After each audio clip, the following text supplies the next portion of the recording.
This week on American Rifleman TV, we're in Prescott, Arizona, where Ruger makes its semi-automatic pistols. Now, before the LCP and the SR9, there was the Mark I rimfire, which came in 1949.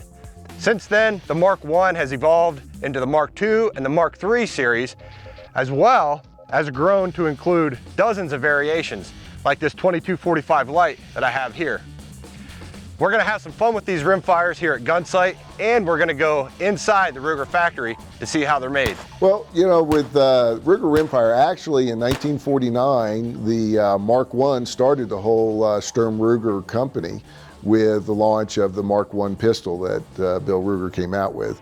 Actually, if you go back 2 years prior, Bill had a little power tool or a hand tool operation, and he was making little hand crank drills, and if you look at the grip on that, it's actually the same grip that's on the original Mark I 22 pistol. So that went along for a few years, and then you know, it got modified. We came out with the Mark II series, and then the Mark III that we're currently in production with today. We also launched what's called the 2245.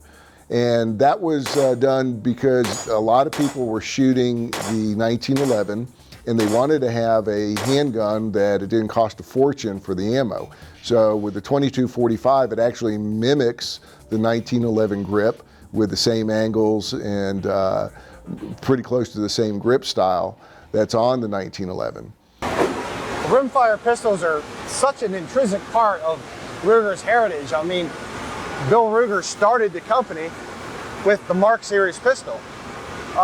And along those lines, can you guys retain some of the older machinery in manufacturing these pistols, but you also incorporate new machinery where it makes sense? That's correct. We still have some of the old machines. They're still reliable. They still put out a good part today, so we're not willing to give them up yet. And a good example of the traditional meeting the modern is right here in this grip frame cell.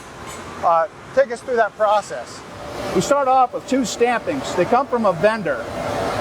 They start off, these two halves, they have an insert that goes in the back and in the front, and then they start the welding process. They weld a bead up the back and then right up the front. And this holds the entire frame together as a single unit. After that is finished welding and cooled, it'll go to the next operation where they'll size the inside of the grip.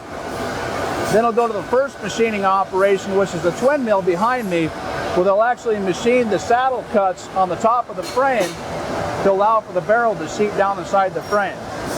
The next operation, which is the machine in back of me, they'll actually drill a hole back in the back for the bolt stop pin hole. After those operations are done, they'll go on to some of the more newer CNC equipment. The quality and reliability, that's one of the things we really focus a lot of attention on, and if it has an issue, we take care of it. It's one of the things that we work real hard on, is taking care of customer satisfaction. So, you know, going out the door, we try and make a product that we wouldn't have a problem ourselves buying off the shelf.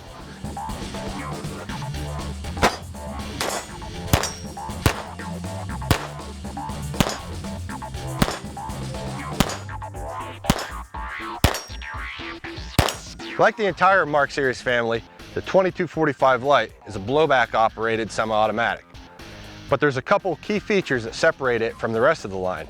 One is the grip angle, which is exactly like that of a 1911, hence the 2245 moniker. Another thing, lightweight anodized aluminum upper receiver. Cuts the weight of the pistol down to just under 23 ounces, makes it easier to carry.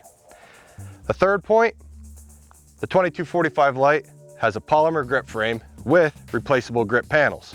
You know, as far as brand identification, you're going to have to say it's probably the #1 item that's out there for Ruger brand identification. It started the company in 1949, and it's been there ever since. And so, as far as you know, customers identifying with Ruger, they're going to see the Mark series pistols as one of the key brand identifiers.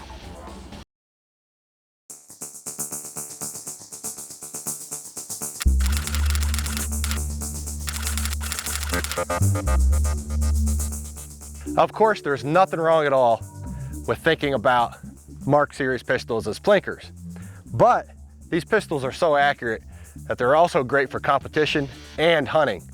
And to that effect, Ruger has the Mark III Hunter pistol. There's a couple things that make it very different from the rest of the pistols in the line, and one is immediately noticeable: this very heavy fluted barrel, which gives the pistol a muzzle heavy feel and also helps it balance more nicely in your hand for those precision shots. Second feature that I really like on a hunting handgun: adjustable sights.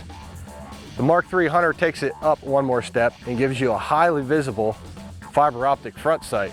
Finally, which is especially appreciated by me on a hunting pistol, is that the receiver is drilled and tapped for an optics rail that's included with the pistol.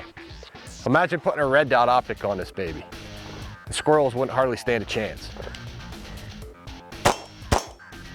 We've done things as we designed the gun and how we're crowning the barrel and a few other things that will drive consistency out of the firearm. So we put it in right up front when we're developing the gun. As we produce it, we put things in place on the production floor to instill the quality in the product, that it has those features and attributes that need to be there that we've identified in our design to drive the accuracy of the gun. Okay, Ken, here we are at the end of the line. All the parts have been welded and polished and deburred and sanded and quality checked. And I see a whole bunch of little yellow bins behind me. Here's where it all comes together. That's right, this is where it all comes together. If you look at all the bins on the shelf behind the assembly line, that is their supermarket. What they're doing is, as they assemble the parts into the gun, each one of those bins has a quantity in it. So if they're producing, and it doesn't matter what they're producing, whenever they consume those parts, when they're gone, that places an order to the rest of the machine shop. Doesn't matter whether it's a barrel or a grip or a bolt or any of the small parts, they're signaling the machine shop to replenish those parts on the shelf. And that's how we keep from overproducing in areas or underproducing in areas, and keeping the flow of guns going every day so the customer is getting that varied model that they're expecting from us every day. If the Mark III Hunter and the 2245 Light aren't enough, if I want something a little bit different, we've got the SR22. The SR22, this is one of our newest products. We can't build enough of them. They've been very, very popular. The gun features an aluminum upper receiver. It was space age alloy. We have a slightly over 3.5 inch stainless steel barrel.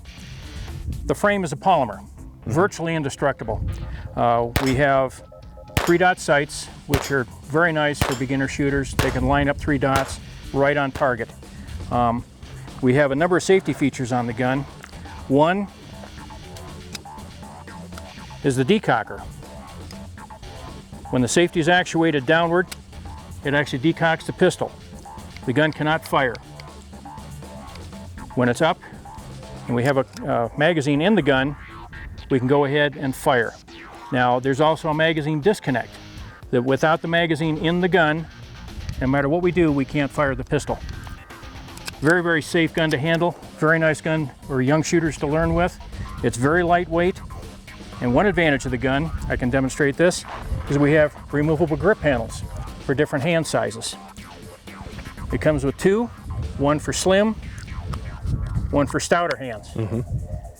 Very easy to replace. The gun's very, very controllable, quite accurate, very reliable gun. Once again, the SR22. Well, you know, it's a great gun for younger shooters or for beginning shooters, but I also see an advantage to experienced shooters using this pistol as a trainer. You have a double action, single action trigger system with a decock, which is very similar to a lot of other pistols out there. And the ammunition's much cheaper to shoot than 9mm or 45. A very good trainer.